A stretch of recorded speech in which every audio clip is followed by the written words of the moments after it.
10 jaar lang wie Henk Postma van de drie noordelijke provincies lobbyist in Den Haag. Op het Binnenhof en op de ministeries worden de deals sluiten, het beleid skreun en het geld verdeeld. Waar de lobby net goed van elkaar had, visk het achter het net. In het centrum van de politieke macht volgen Friesland-doc Henk Postma in zijn laatste dagen als lobbyist. Om erachter te komen hoe het spul spelen wordt en hoe effectief de Frieske lobby werkt. Je hebt niet het gevoel dat er zeg maar één breed collectief is waar zegt dit is de Friese agenda en hier staan al die bestuurders achter. Het blijft nog steeds vrij hapsnap, vrij ad hoc. Als je altijd maar komt met een verhaal van wij hebben daar recht op, want wij hebben nog achterstanden, dat je daar op een gegeven moment slaat daar de moeheid wel een beetje toe. We vinden zelf geloof ik te liets om apart een lobbyist voor Friesland te doen, maar ik denk dat voor een paar dagen in de week dat helemaal net zo verkeerd was.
Dit is mijn kantoor. Hier heb ik inderdaad in ieder geval 3 dagen in de week zitten. En waar zitten hier nog meer? Hier zitten ik collega's van de provincies Gelderland, Overijssel, van Utrecht, Noord-Brabant, Limburg, Zeeland en Noord-Holland. Ik al hier lobbyisten. Ik lobbyisten van de provincies. En daarnaast hebben we natuurlijk ook een aantal grote steden, die hebben hier ook hun kantoor. Amsterdam, Rotterdam, maar ook Almere. 1 minuut het plein horen en we binnen bij de haatingang van de Tweede Kamer. Dat is uw jachtgebied, ja. Ik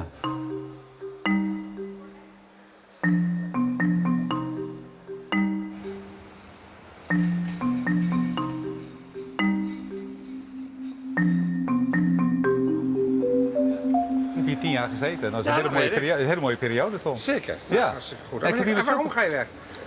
Nou, 10 jaar vind ik een hele lange rit. Zeker vanuit Noord-Nederland. Ik ga eerst 3 maanden helemaal niks doen. Heel goed. En vervolgens ga ik eens kijken of er nog mooie klussen liggen. Nou, dat moet jou ook aanspreken, denk ik. Zeker. En wat ga je die 3 maanden doen? Nou, waarschijnlijk ga ik weer wat voor het bedrijfsleven doen. Maar in die 3 maanden helemaal niks? Ja, wat vakantie houden en... Ga naar de Caribbean.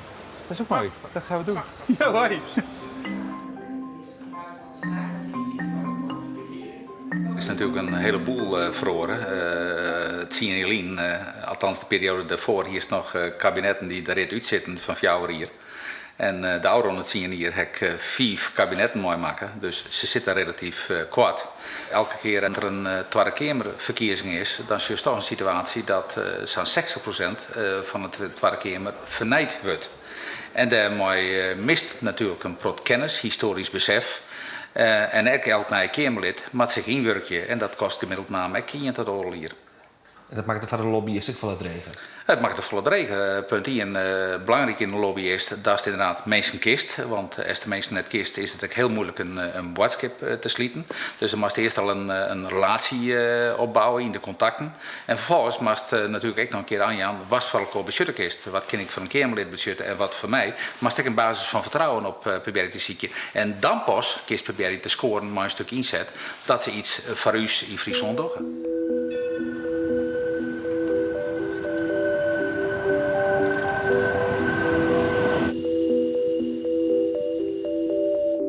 Het is een tiesdje zoals alle tiesdjes. De meeste Kamerleden binnen in Den Haag voor de wekelijkse plenaire zitting van het parlement. Een moment waarop de lobbymachine op volle toeren draait. Het voordeel van deze TCD-media is dat alle Tweede Kamerleden er op dat moment binnen. En ze komen al hier langs. Dus voor mij is het altijd ontzettend handig om op dat moment nog even wat Kamerleden aan te spreken op iets. Dan wel op een ander moment een afspraak met hun te maken. In kwart lijn, het kiest heel snel schakelen. En wat je natuurlijk elke TCD-media kiest, er zijn een heleboel journalisten. En is het ook wel zo dat je maar als lobbyist beziek je de media te beïnvloeden? Als we de media broeken kennen ter ondersteuning van uw boodschappen, wat via keert, dan broeken we zeker het instrument van mediapressie. Dat werkt heel goed. Als het een inzet pleegtest, wat echt cruciaal is, dan is het soms handig om een paar dagen voor het debat de media even aan te zetten en zeggen, jongens, besteed hier even aandacht aan. Of, het ze dat net op, bevraag je alvast een paar Kamerleden hoe ze in dat dossier staan. En dat werkt het meer dan perfect. Dat neem je om mediapressie. Ik neem het mediapressie, ja. Dus de druk van de media opvoeren op de Kamerleden. Ja.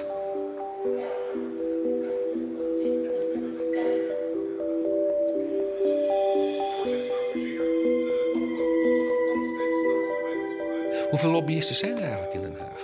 Oh, heel veel. Ja, dat is ook dat is volgens mij een uitdijende.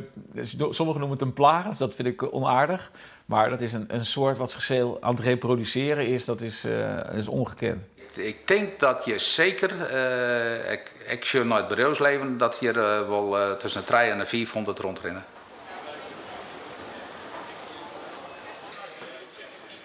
Hoe essentieel is een goede lobby? Als een lobby niet goed loopt, dan zal het proces ook nooit goed zijn. Als een lobby heel goed loopt, kan het proces uiteindelijk ook succesvol zijn. Maar een goede lobby houdt in dat je allereerst een goede boodschap hebt. Een tweede is dat die boodschap op het juiste moment moet komen. Kom je een jaar voor tijd, dan ben je veel te vroeg. Kom je een week na tijd, dan ben je te laat. Dus je moet heel goed naar de timing kijken. En uiteindelijk heb je voor een goede lobby ook mensen hier in Den Haag nodig die echt bereid zijn om iets voor een regio te doen. Het zijn de Kamerleden of de ministers die uiteindelijk de besluiten nemen. En die moeten uiteindelijk wel die bal gaan inkoppen. De ultieme lobby begint bij de beïnvloeding van ambtenaren op departementen. Dat beschust dat degene was die Noord-Nederland in Friesland realiseren was, dat staat onder de aandacht brengt van ambtenaren op departementen. Dan kun je mij schreeuwen met het beleid. Exact. Als lobbyist in Noord-Nederland. Ja, maar met name vanuit de inhoud speelt dat een belangrijke rol. Hè? En dan? Wat is dan de volgende stap? De volgende stap is dat lukt wel of dat lukt net. En als het net lukt, dan mag het nog eens een keer proberen te realiseren via de grote bazen op ministeries, de directeur-generaal. En of de staatssecretaris en de ministers. Daar hebben de bestuurders ook een belangrijke aandeel in. Dan doe je een stapje weer op. Ja. Maar begeleiden het wel en adviseren dus ik wel. En dat dat net slaagt. Het dat net slagen, dan moet het proberen het beleid besprutsen wordt in het debat in de Tweede Kamer of een wetgeving daar behandelen wordt, dan proberen ze het inderdaad via de Kamerleden te beïnvloeden. En dan proberen ze het alsnog er even een keer naar je schoon te zetten.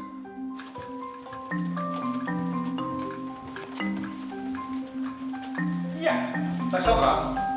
Nee. Hoi, is de lucht er ook? Nee, ze moeten wel zijn, want ik heb net Kamerleden zien lopen, dus de fractie is klaar.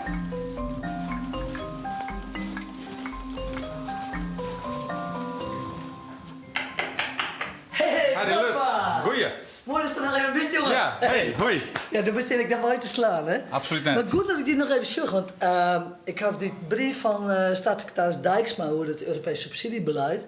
Die heb ik nog even teruggestuurd. Ik weet dat Stouw daar ik Zit er bovenop. Ja. Ik heb mij Hans stuurd, naar Hans Konst, naar Janne Witske de Vries, Vet Kronen. Maar kom met plan, nog het voor de simmer. Het gaat hier echt over miljoenen. Je wordt je keer op zo'n terrein. Joris Kamerlid en Henk Pasma als lobbyist. Ja, zo gaat het altijd. Wij spelen gewoon een eenheid. En als we dat net doen, dan krijgt dus provincie 0 per kerst. We zitten 4 van Den Haag. Dus we moeten alle keer de wet zien hoor. Altijd een keer weer meedraaien, maatje. Dus je bent ik een hele lobbyist eigenlijk? Ja, voor Friesland wel, ja. Dus maar als Kamerlid denk je altijd van ja, zonder last en ruggenspraak met je het land besturen, maar gaat werken tot net meer moeten doen? Ja, dat denk ik altijd wel werken. Een Kamerlid is, wij hebben wetviederschappen. Ik doe bijvoorbeeld natuur en alles van wetter. Maar voor de eigen regio ben ik gewoon Kamerlid voor alles. Door alle Kamerleden. Nou, dat loopt net dat dat zo is, maar in ieder geval doe ik het wel. Ja. En nu is er een soort geld gewoon binnen te heljen vanuit Brussel de komende maanden. Ja, nou is Brussel. De andere keer is het weer bijvoorbeeld in topsectorenbeleid. En de andere keer is het weer armoedebeleid. Als het gaat om sociale punten. En het is altijd een samenspel. Wij moeten allemaal met elkaar scherp wezen. Maar dat je dat net binnen dan visk je achter het net? Nou, gauw wel. Want de focus is natuurlijk net altijd direct op u gericht. De focus is vaak de universiteit. Even voor die beeld. Als je mensen uit Amsterdam, Den Haag, uit Rotterdam... die rennen je gewoon daar is toch wel even binnen. Die zijn bekend op ministeries. De lobbyisten nu die de ja, maar ik een voorzitter van een ziekenhuis of van een thuiszorg of zo. Als de vraagt naar u, directeur van Kostwas in Den Haag, nou, dan is dat zeldzaam. En ik denk dat bij allemaal dingen wij toch wel extra hier bij het epicentrum van de besluiten extra knokken moeten. Het is een hele belangrijke periode. Vliegend hier is er een nieuw regeerakkoord kwam, Rutte-Asscher. Dit jaar wordt eigenlijk nog werken met het oude regeerakkoord met een aantal aanpassingen van het vorige kabinet. Maar dit nieuwe kabinet komt nu in september met een eigen miljoenennota. Dus daar zitten de belangrijke elementen van het regeerakkoord in verwerken. En het beleid, de uitwerking van beleid en de verdere voornemens die erachter zitten voor de meerdere jaren hierna. En daar mag er ook bovenop zitten, want het bepaalt wel alleen voor de komende jaren.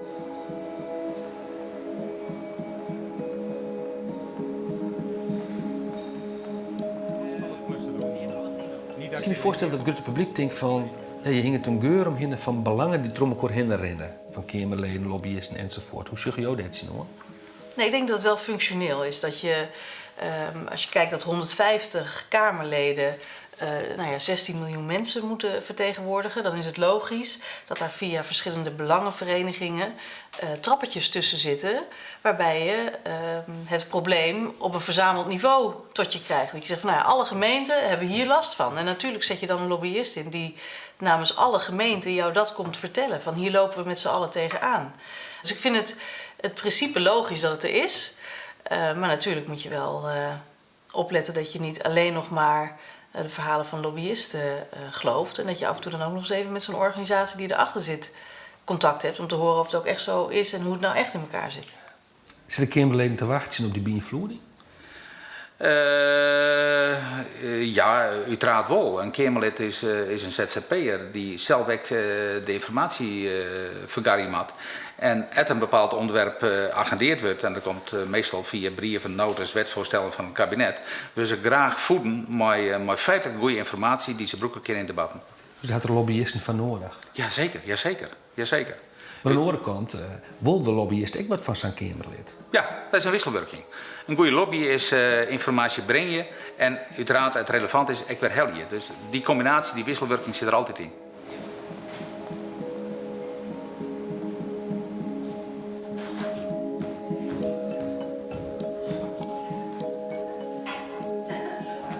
Dit zijn mijn collega's uit Oost-Nederland, Gelderland en Overijssel, Amal Tourabi en Bas Dobbelstein, die ook met name als Twente als aandachtsgebied heeft. Ja. Ook lobbyisten? Absoluut. Hetzelfde soort inderdaad. Eén familie. Eén familie. Eén happy familie. Is dat zo? We werken erg goed met elkaar samen. Daar waar we elkaar kunnen aanvullen in gemeenschappelijke dossiers, maar ook landelijke dossiers, doen we dat echt in een hecht team met elkaar. Dat neemt niet weg dat we het op een aantal punten ook wel eens andere meningen hebben. Nou, dan speel ik op een ander schaakbord dan zij spelen. Nou ja, dat verstoort de relatie niet. Desalniettemin gaat het uitstekend. We maken er op zich ook geen groot geheim van, hè? Dat we het niet altijd met elkaar eens zijn. Dus, In feite zijn jullie ook elkaars concurrenten, toch? Ja. Ja, maar dat weet je van elkaar. Gelderland en Overijssel die hebben er misschien twee mensen zitten, dus per saldo is dat 1 per provincie. Utrecht heeft er 1 voor de hele provincie, maar de stad Utrecht heeft er ook een lobbyist hier zitten. Juist naar Noord-Brabant die heeft hier 2 lobbyisten zitten. Limburg heeft hier 2 lobbyisten zitten. Zeeland heeft hier 1 lobbyist zitten. Zuid-Holland heeft 2 lobbyisten, maar Den Haag en Rotterdam als steden hebben ook hun eigen lobbyisten. En dat is juist in Noord-Holland ook. Noord-Holland heeft 1 lobbyist. Maar de stad Amsterdam die heeft ook een lobbyist hier zitten. Hoe zorgen ze dat ze jou horen? Dat jou hier als enige van het hele noorden zitten? Nou, Door de lobbyisten? Nou, de meesten, nee, ja, een moeilijke vraag. Hoe zullen ze dat zien aan?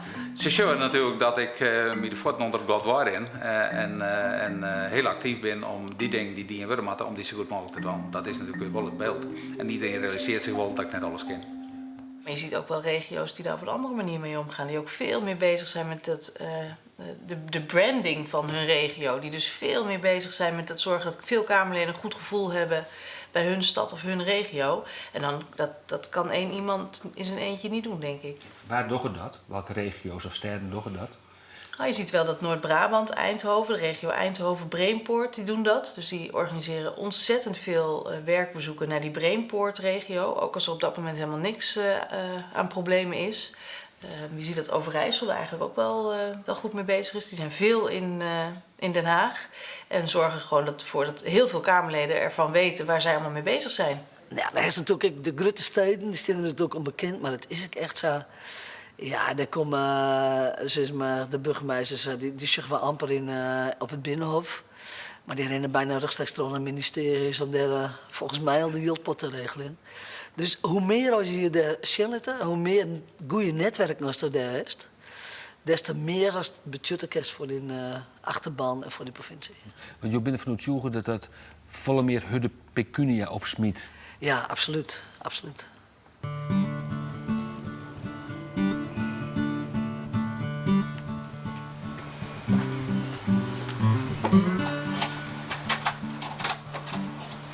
Nou, laatste keer mag als eerste. Dankjewel.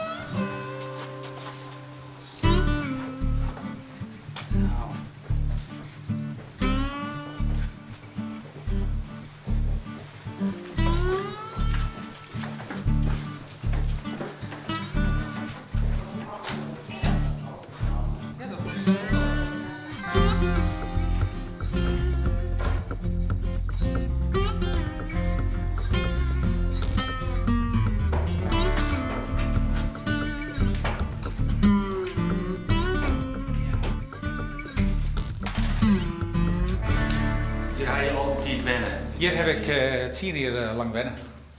Prachtig mooie plek. Alles op 41 kilometer. Dicht bij de trein, dicht bij mijn kantoor, dicht bij de Tweede Kamer, dicht bij de departementen. Ideaal. Het zien hier, maar het nou weer inlevering. Hij Erik wat een huiselijk leven opbouwt van dat je jongens je wien of. Ja, jongens wel, maar het werk je vaak dat zien altijd terug. En dat ik je binnenrol is vaak dan Oerenwalven. En nou ja, dan is het beperkt. Dan just nog een keer naar het Nijs en dan is het bed. En nogmaals probeer je zelf niet weer te beginnen. Dus dat is zeer beperkt. Het wie meer een vrijgezellenflat om zo maar te zeggen. Ja, een man en een vrijgezellenflat, hè? Dat kan het ongeveer op Del. Ja, dat is hier. Ja. Klopt dat, Abi? Ja. Nou, wat we nu even doen is de standen noteren, want ik weet niet of jullie zelf noteren. Nee, dat was nog huiswerk van mij. Oké, nou dan ga ik dat doen. In de aanroende jaren had de Frieske lobby grote successen boekt. Voor het afblazen van het Zuiderzeespoor werd goed 2 miljard op compensatiegeld uit Den Haag hellen. En een bedrag van 800 miljoen voor het Waddenfonds.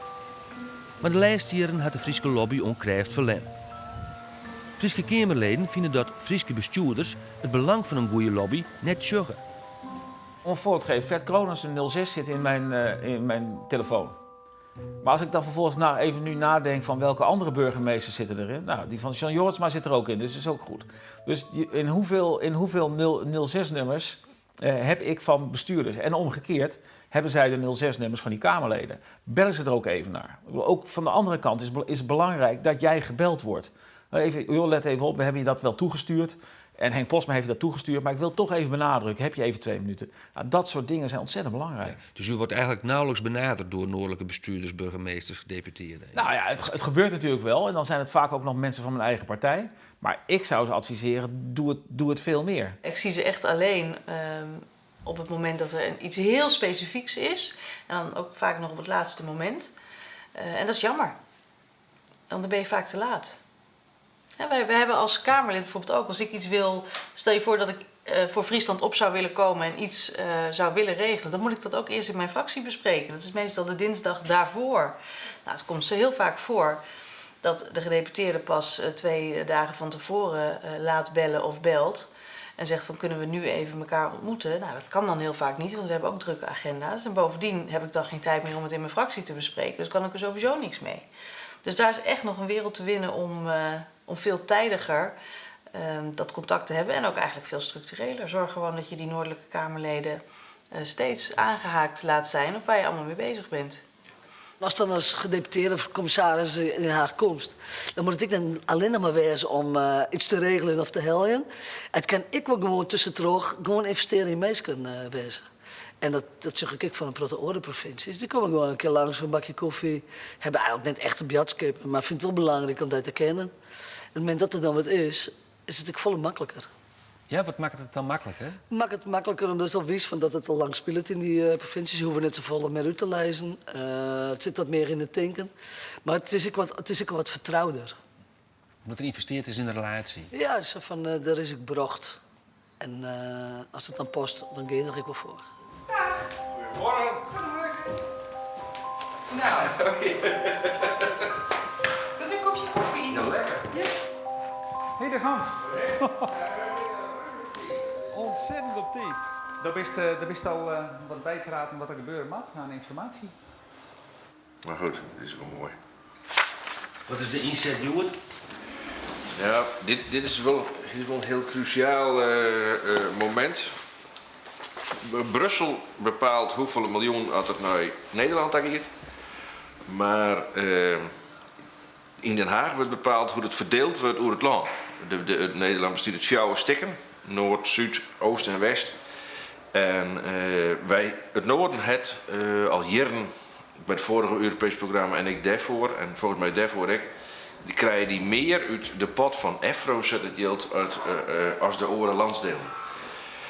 En het liep het nou een kant op te gaan dat Den Haag zei van daar moeten we maar eens mee ophouden en het maar evenredig verdelen. En dan lopen wij vreselijk aan het kwaste einde. Dus wij moeten nou een aantal partijen ervan overtuigen dat het redelijk is dat het Noorden meer krijgt dan de rest. En wat voor bedragen gaat het dan? Wat het Noorden misrennen kan? Het gaat, als de evenredige verdeling troggiet, dan scheelt dat u denk ik zo'n 15 miljoen per jaar. Nou, wat mij heel erg opgevallen is toen ik zeg maar vanuit Friesland naar Den Haag ging, dat ik wel een heel positief beeld heb van wat Friesland allemaal te bieden heeft. We zijn een trots volk. En dat het contrast met hoe de lobby voor Friesland gedaan wordt, is wel groot. Het blijft erg op het. Ja, wij zijn een achterstandsregio, dus wij hebben extra geld, verdienen wij om te krijgen van het Rijk, want wij zijn klein of achterstand of veel werkloosheid. Maar altijd in die wat negatieve sfeer. Je hebt niet het gevoel dat er zeg maar één breed collectief is waar zegt dit is de Friese agenda en hier staan al die bestuurders achter. Het blijft nog steeds vrij hapsnap, vrij ad hoc. En ik merk gewoon op allerlei terreinen dat je toch de kaas van het brood laat eten. Ook omdat gebrek aan ambitie, te veel van zo hebben we het altijd al gedaan, te veel dan de ander voor gek verklaren. Ja, daar ga je er niet mee komen. En dat zie je ook terug in de Friese lobby. En want die Friese lobby die nestelt zich natuurlijk in die cultuur. Dus ik denk dat we een ontzettend goede lobbyist in Henk Postma hebben gehad.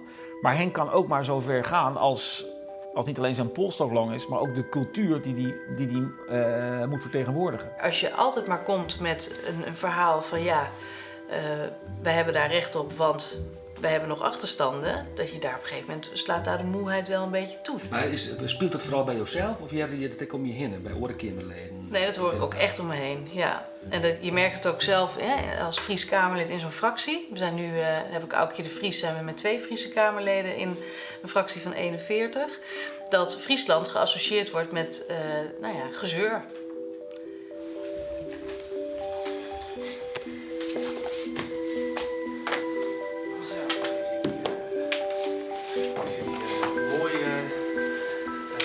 Met veel gebruik van vierkante meters. Nou, het is de oude kamer van Pechtold. Ja? En daar hebben wij gordijnen en vloerbedekking. Dat is, de meeste kamers hebben zeg maar, een heel klein. Oké. Ja, alleen de fractievoorzitters die hadden blijkbaar extra recht of zo. Ik weet niet hoe dat zat, maar die mochten dan gordijnen. Ja. Dus, in ieder geval blauwe vloer, denk ik. ja, dat is beter wel. Dat grijze... Ja, precies. Ja. Dankjewel. Het is... want wij komen bij jou, bij Agnes Mulder, die spreken we hiernaast. En daarna, hoe heet die jongen dan? Selçuk Öztürk van de Partij van de Arbeid. Eigenlijk vooruitlopend op een besluit wat in dit najaar genomen gaat worden volgens Henk. En dan is het zo. Ja, zo is het. Eén ding heb ik niet in de hand, dat is de snelheid van werken in Europa. Nee. En dat gaat eigenlijk over hoe wordt binnen Nederland EFRO verdeeld. Ja. Mm-hmm. Wat zou uw advies zijn aan de Friese lobby of de Friese bestuurders? Wat is de plek van Friesland in Nederland? Ga daar nou eens een keer een goed antwoord op geven. Van, wil je meedoen in de vaart der volkeren of wil je een plattelandsprovincie zijn? Wil je een ambitieniveau hebben waarin je met de beste voetbal kan spelen, de top van de eredivisie? Of zeg je van, we doen het er een beetje bij? Wil je dit een rustige plattelandsprovincie is waar het prettig wonen is, waar vervolgens mensen in de auto stappen om binnen 1,5 uur of een uur en 10 minuten in de Randstad te gaan werken? Of wil je dat die hoogwaardige werkgelegenheid hier komt? Maak daar eens een radicale keuze in. Ik denk dat ik haast net het dwan is voor één persoon, om voor het hele noorden op al deze schijven die scope te hebben. Dat is gewoon echt heel ingewikkeld.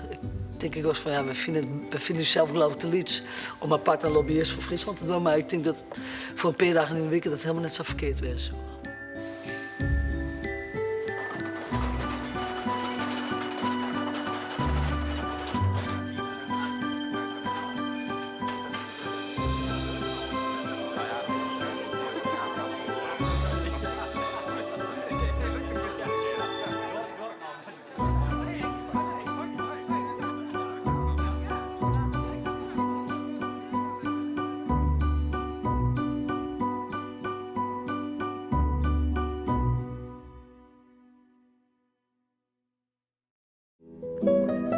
Die vrouw zei het wel eens tegen me van, hey, wat zou het mooi wezen als er een tijdmachine was, dat het even kijken kost hoe het nou in werkelijkheid ging. Dit is een vogelvluchtkaart van Leeuwarden, die tekend is door Johannes Sems, of althans het grondplan is tekend door Johannes Sems en hij is gegraveerd door Pieter Bast.